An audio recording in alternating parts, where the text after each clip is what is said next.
Okay, so I'm redoing my import-export video. For this one in particular, we're going to focus on export to Unreal at the end of it. But because I'm redoing these, I want to bring back in some of the issues, some that are still existing and probably will be ongoing because honestly, they exist in other software as well. So one of them is a bit of the bane of pipeline for exporting digital content. When they're their height map information at least, and that's the gamma profile. So if I take a look at this mountain here and we look at when it's exported as an EXR and brought back into Gaea, we see it expands. So that expansion is the result of gamma. Now, to really reveal if you're going to have a gamma issue when you're dealing with importing from another software into Gaea, and of course sending it out, is really good to start with a gradient. Gradients are really great because they really reveal exactly what's going on. When you see something that's supposed to be just linear and it comes in as not a linear straight line, then you know clearly what's going on. So in this particular case, if we look at what is happening in here, we're dealing with something related to an RGB or sRGB kind of profile, which is a gamma of 2.2. And you can see with the gradient exactly what's happening. It's bulging out like this, especially at that lower end. The counter to that, of course, would be a gamma of 0.454, or in this case 0.45, because we only allowed 2 decimal places. And that will counteract that effect. So if I was having an issue where it was exporting in this way, and I wanted to correct that, I would, instead of exporting like this, I would convert it in the opposite direction and then send that out to the software, which would then correct it.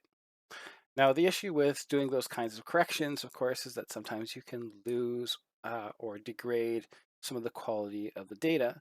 Now, on really smooth, perfect surface like this, it's going to be very clear. They all have the same one, and you can see that clearly. But when we're dealing with something like this, well, converting that is less of an issue.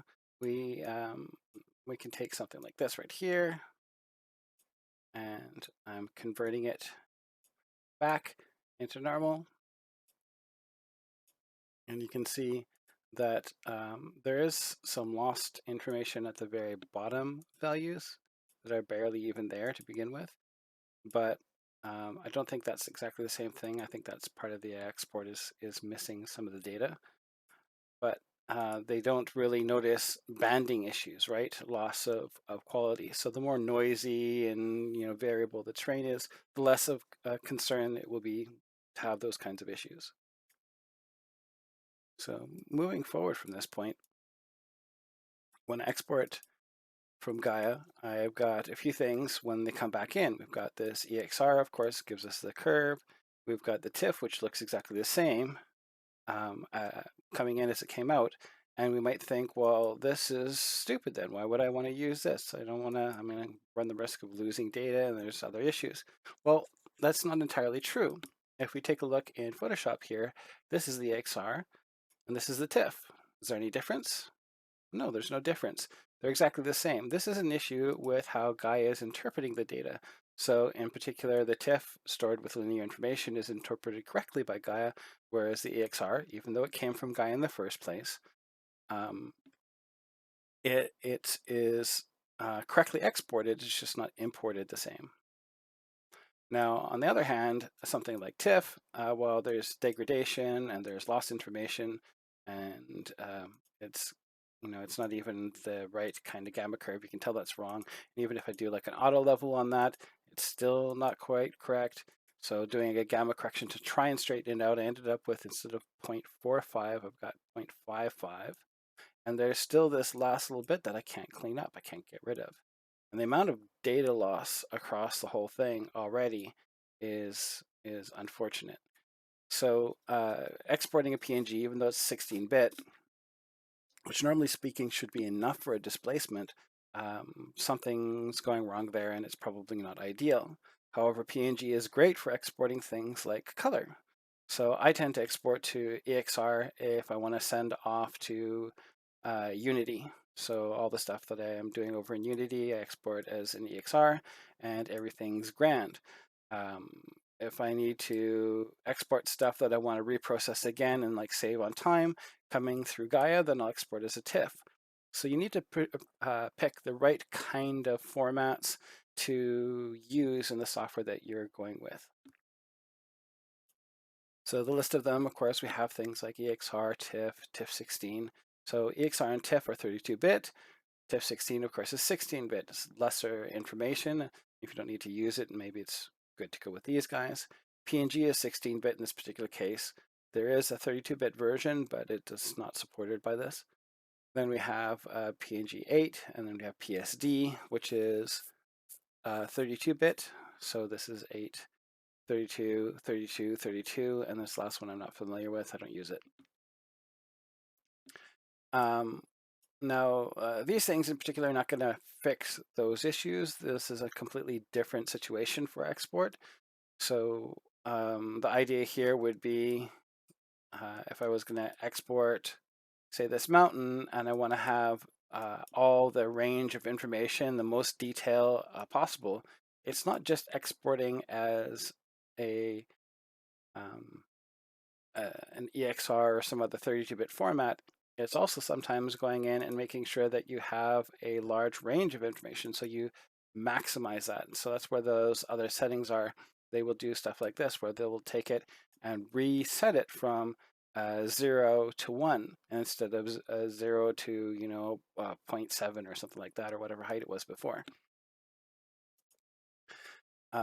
The idea there being that with the more range in between those values, the easier it is to edit and not lose information. So this is one of the reasons why we'll export with that max sort of range and then recalculate in the other software.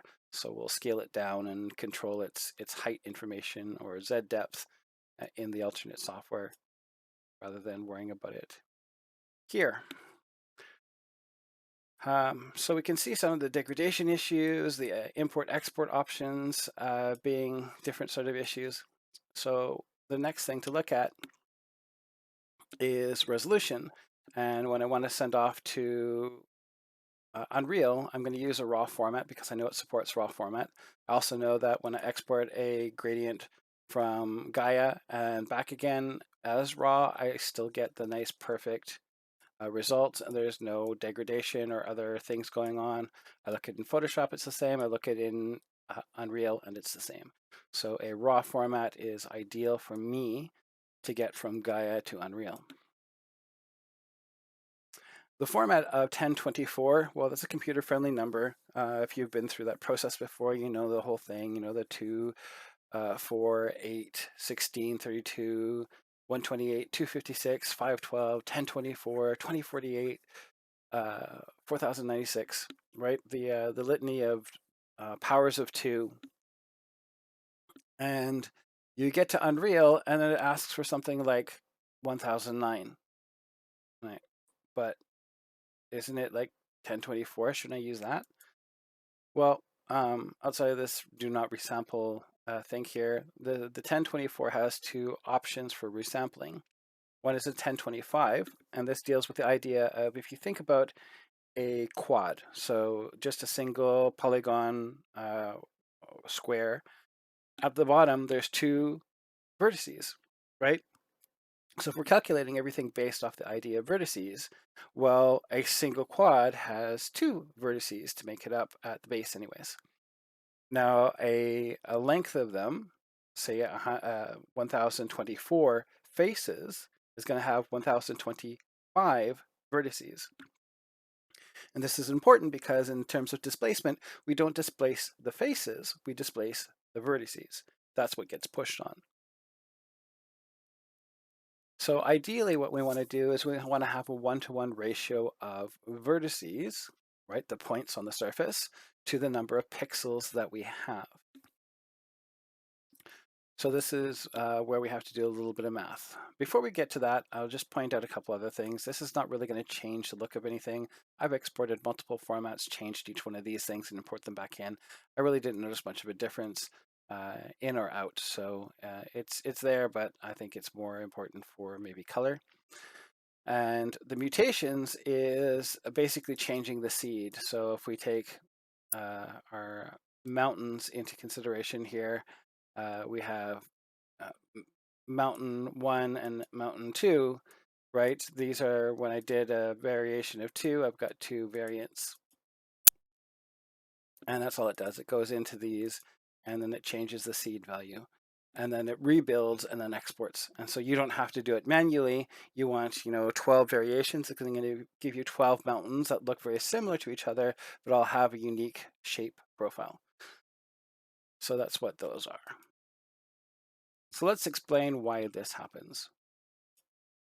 There's a little bit of math involved. You don't need to be afraid of the math because you don't really need to calculate it. We're going to look at this very quickly, and I'll show you essentially how it works. So with a single quad here, I didn't split it both directions, just along the bottom so it's easier to select. But you can see 64 vertices along the bottom, which means 63 faces. So 64 vertices, 63 faces that make that up. And I have this 8 times. So if I grab all of these here, right, we go through, we've got our 8 sections. With our 8 sections, if I go ahead and grab all the vertices along the bottom, we see we've got 512 vertices. Cool, 512 vertices. If I were to take all those and consider the fact that when I grab them, right, I've got overlapping vertices. At the corners, we've got some overlap going on. If I take them and go ahead and merge them, you're going to see that I'm now dealing with 505.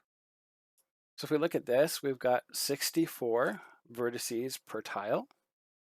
We've got 8 of them. That leads us to a resolution of 512 vertices. If I take that 8 and subtract 1 and then use that to subtract from this, that is how many vertices we're losing. So it's always this way. We do how many sections we have, we subtract 1, and then we subtract it from the final number, and we end up with this. So if we look at this 64 times 16, we'll get 1024. We see the computer-friendly number. Take the 16 minus 1, which gives us 15, and we'll subtract it from that, and we get 1009. And then the 2K, 2017. So if we take a look over here, we can see that going on. We see the 2017, for 4033, the 8129, right? All of these things are in here. So those are our numbers. And this is what's giving us that ratio of 1 to 1.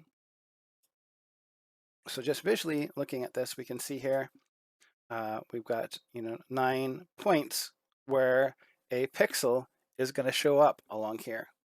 And that pixel is what's going to deform the surface. Pixel is going to push on it. And we have 2 vertices for each one of these. So we have to reduce the number of pixels so that we deal with the fact that we have these overlapping vertices and leads to our final number. So rather than 16 here, we're dealing with 9. And as long as we kind of keep that clear, we understand why we need to use these funky numbers. The other issue with importing into Unreal that you need to consider is that a 512 is going to be this size, 1024 will be this size, 2048 will be this size, and so on.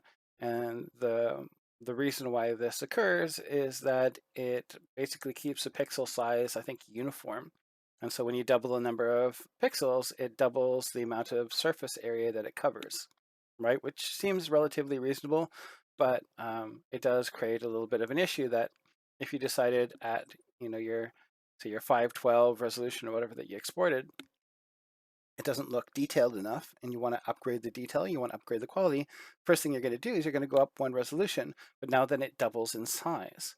And you're like, but I don't want you to double in size. I was happy with you the way that you were. I just want you to be more detailed. Well, then you're going to have to go back in and try and rescale the scale of the train. It's not a big deal. You just have to be aware that that's going to happen. So once again, I'm going to go ahead and I'm going to export using the raw format. and the 1009, and everything should be good.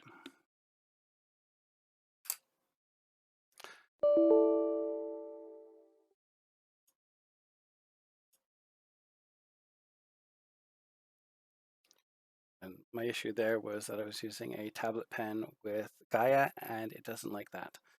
So that's why it was freaking out. So we're going to go ahead and import. We're going to switch from modes here from select down to landscape. It's going to get us into here.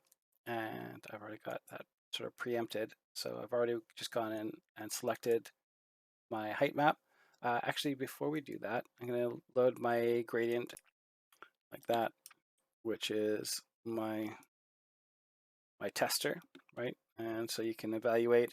And there's two things that we're evaluating. So at 1024, we're evaluating general scale as well as height information. With this 100, 100, 100. Keep in mind that Z is your height information. So if it looks like it's taller than it should be, that's the one you're going to want to adjust to try and get it taller or shorter. Don't worry that it looks low resolution. That's not a factor. But I'm just going to go to the front view, and you can see, okay, well, it looks the same as it was in Gaea. It's the same height, it's the same angle, and more importantly, it's perfectly aligned, right? It's straight as an arrow. So if there was any curvature one way or another way, that's when I would know there was a gamma issue that I would need to deal with. But as I've exported this with raw and I don't see that issue, I can continue to move on with life. So that's just going in and making sure that I have my mountain terrain. So grabbing my erosion, we see this, and it looks low resolution because these are each grids of 64. So there's 64 by 64 pixels in each one of these squares, which we're not currently seeing until we import it. So that's going to give us the additional detail. And we're seeing the 1009 here. We've done an import from file. And one of the things that you can do is that when you import that stuff in, you can hit the fit to data, and it will go ahead and reset some of these things to get them to be closer to what you think that they should be. So with 1009 as my input, 1009 as my vertex count means a one-to-one resolution, means that they have every pixel has a vertex to push on. The only cost to doing what I did in my previous video where I went ahead and did a 1024 is that we'll sample vertices in between each other. So what would happen is, let's say I have one here and here. Well, these two different values of pixels have one vertex that they're kind of overlapping because they're just kind of adjacent on the other side. So what it's going to do is it's going to take the average of these two and then apply it here. And what this can lead to is if there was high contrast between them, so let's say the situation was, something like this. Well, if that was 1 pixel, and this is 1 pixel, it's going to go ahead and sort of smudge that, and it's going to lead to sort of an in-between value, right? This is the next pixel right here. It's going to do something in between. We're going to end up with softer stuff. We might lose like sharp details, high contrast information.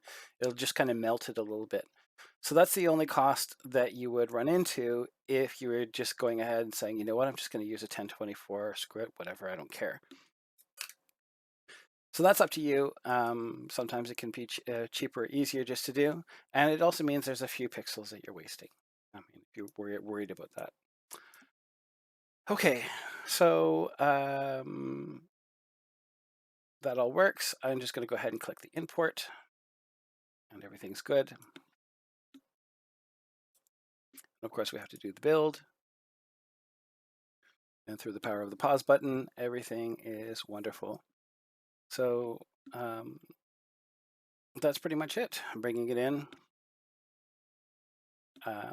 Now, given that doing these particular videos takes me a while to get done each day, that I decide to take one on, and I don't have a lot of free time, things like the tiled outputs will be something that I take on a little bit later.